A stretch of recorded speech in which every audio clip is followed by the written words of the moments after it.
Salut à vous les gars, alors pour ceux qui ne me connaissent pas, je suis Dawesama. Aujourd'hui on se retrouve pour le tuto Muscle Up Beginner. Ouais, je sais que je vous ai manqué.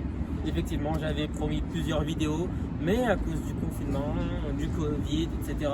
j'ai pas pu sortir mes vidéos. Aujourd'hui on est là pour le Muscle Up Beginner niveau 1. Du balancement, du keeping, pas de problème, c'est le niveau 1 et par la suite il y aura le niveau 2 et le niveau 3. Donc suivez-moi, on va commencer tout de suite.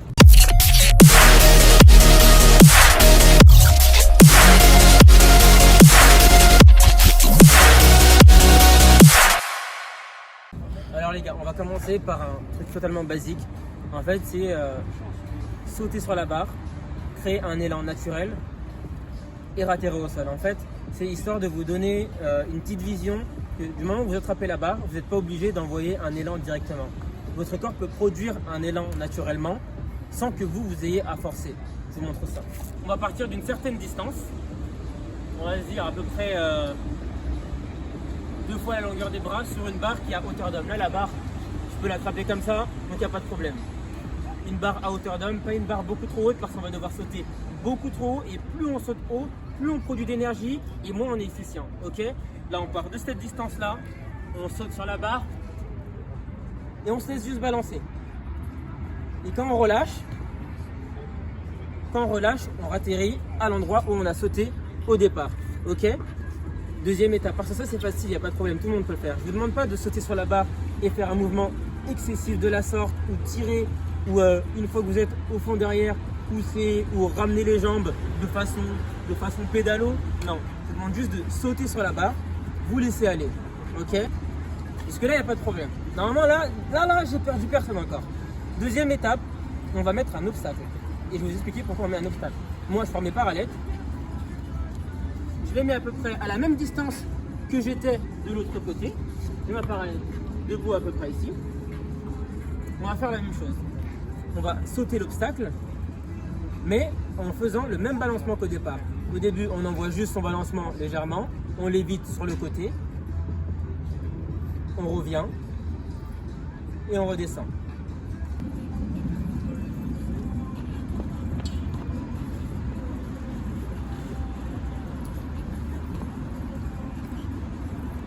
C'est juste histoire de vous dire que là, il y aura un obstacle. Mais cet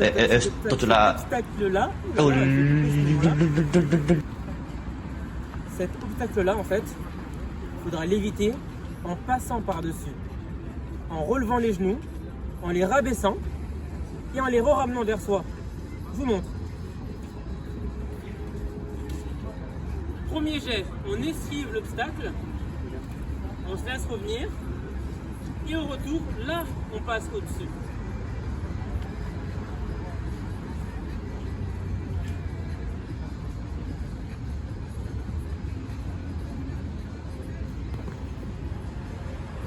L'idée, en fait, elle est simple. C'est que lorsque vous allez faire votre muscle up, vous allez devoir relever les genoux. Du coup, on garde les 2 pieds joints. On évite notre obstacle en l'enjambant.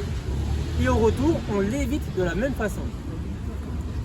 On va passer à l'étape juste après, c'est le fait d'éviter cet obstacle, mais au retour, quand les genoux reviennent, on les lève de plus en plus haut, limite à les coller au niveau des pecs.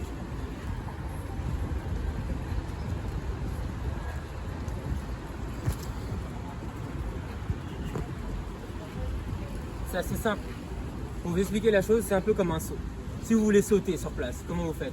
Eh ben, vous levez les genoux. Si vous sautez en restant comme ça, comme un bâton, vous n'allez pas très haut. Alors que si à l'inverse vous sautez et que vous levez bien les genoux, vous avez beaucoup plus de facilité à passer votre obstacle. En sautant, votre bassin il monte et il vous suit. Et de là, on n'a pas de problème pour sauter. Donc si vous voulez passer l'obstacle, vous êtes obligé de lever vos genoux pour produire une énergie. Ah, mais bonjour d'abord. Pendant que vous allez produire votre mouvement d'évitement de l'obstacle pour ramener vos genoux à vous, vous allez devoir tirer simultanément sur vos bras. En gros, ça va faire une espèce de rameur en fait. Le rameur, c'est... mais d'une façon combinée. Dès que vous allez lever les genoux, vous allez tirer sur les bras en même temps. Ok? Je vous montre ça.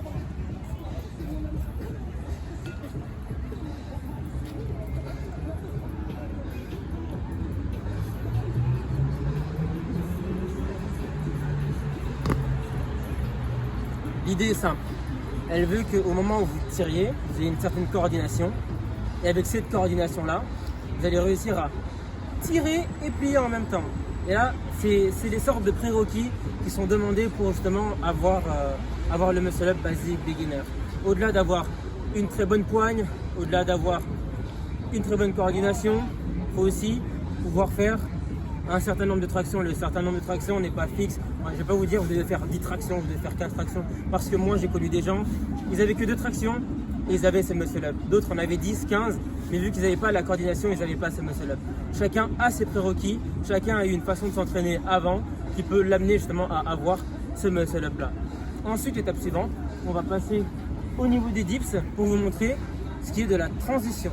Du coup, là, on est au niveau des dips bars. Parce qu'à un moment donné, dans votre muscle-up, à la fin, pour le finaliser, vous allez devoir effectuer une dips bar. Pour arriver à cette dips bar, on a l'étape de la transition. Ce qu'il faut savoir de l'étape de transition, c'est souvent l'étape la plus difficile pour toutes les personnes qui essaient d'avoir le muscle-up.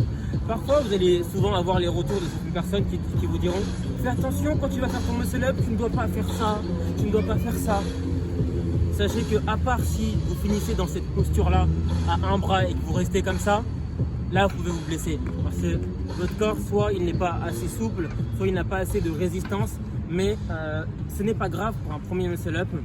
Moi je vous le dis car moi j'ai commencé comme ça, de faire droite-gauche ou gauche-droite. Il suffit juste d'essayer d'alterner la chose dans votre tête. Ok, je vais vous montrer ce moment où on va passer à l'étape de transition. Qu'est-ce qu'il faut faire? On va passer sous la barre pour mimer ce qu'on faisait sur la haute barre tout à l'heure. En gros, à un moment donné, vous allez être à votre maximum d'extension. Vraiment votre maximum d'extension. Vous allez sentir une peine à ce niveau-là, car vous allez vous grandir et vous cambrer énormément. De cette cambrure au retour, vous allez créer une énergie. L'énergie, c'est les genoux qui vont remonter et les bras qui vont tirer simultanément. Mais vous allez rencontrer un problème, c'est qu'à cet instant-là, on a grandi, on a levé les genoux, on a tiré simultanément. Et souvent, en fait, ce qui arrive, c'est que vous faites, boum, vous tapez ici, vous n'allez pas plus haut et vous redescendez.